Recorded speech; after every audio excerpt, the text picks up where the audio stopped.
Athens, Greece. Since Dad's arrival, all he's done is yell at people. He'll ask someone on the street for directions, then tell them that they don't know what they're talking about.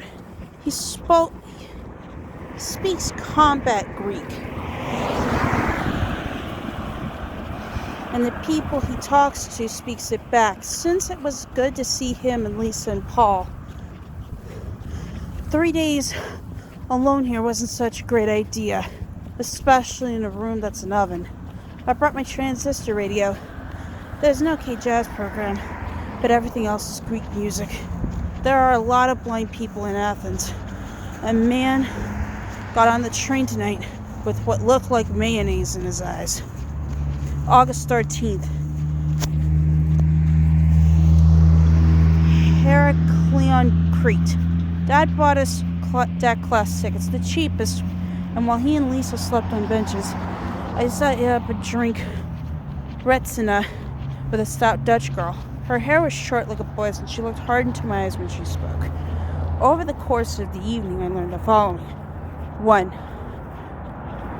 Her brother died 3 years ago in an automobile accident, and she cried for 2 days straight. 2. Last year, she had an affair with a woman. 3. An apartment in Amsterdam is expensive. 4. A Greek man lured her into his apartment recently at her. This was how she said it, make love at me. 5 Germans are terrible people. She said this again and again. Insisted on it. I have no reason to dislike them, so I just said a lot. On the bus port from Heraklion, I met Wally, an opera student at Columbia. We talked about the 4-hour trip, and later I introduced him to Dad, while I addressed him as Sir. I wanted to sleep with him. August 18th, Athens. I go to a toy store and say in Greek, "How much is the small dog?" I'm in a good mood, doing what I love, shopping. The woman is the rudest person I've met so far. Says in flawless English that the dog winds up, but is broken. Old and broken. That's alright, I say. She then chides me, toy. I leave and come back 3 times, and each time she's meaner. After she leaves, I buy the dog from her assistant, who gives me a huge discount.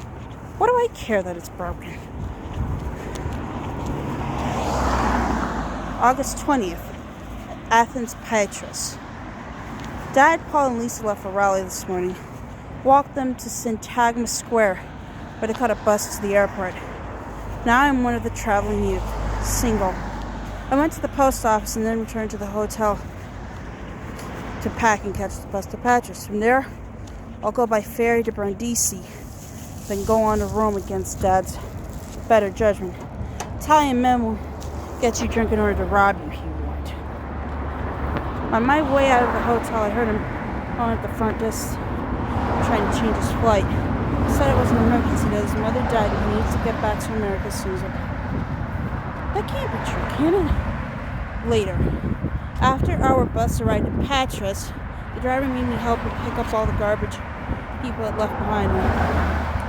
The town is the Greek Baltimore. I got a hotel room with 4 beds in it. That was fine up and claimed them. Roommates, and a shower is extra. Next door is a bumper car pavilion. The thoughts are fairly constant. I went out tonight after dinner and had a beer at a gas station with a table in front of it. The owner had a live duck in her hands. When I went to pay, I saw her in the back room, wringing its neck and singing along to the radio. This place makes me feel stoned. August 30th. Back in Athens after Rome. The bus ride was dismal. I'd run out of books, so all I could do was stare out the window.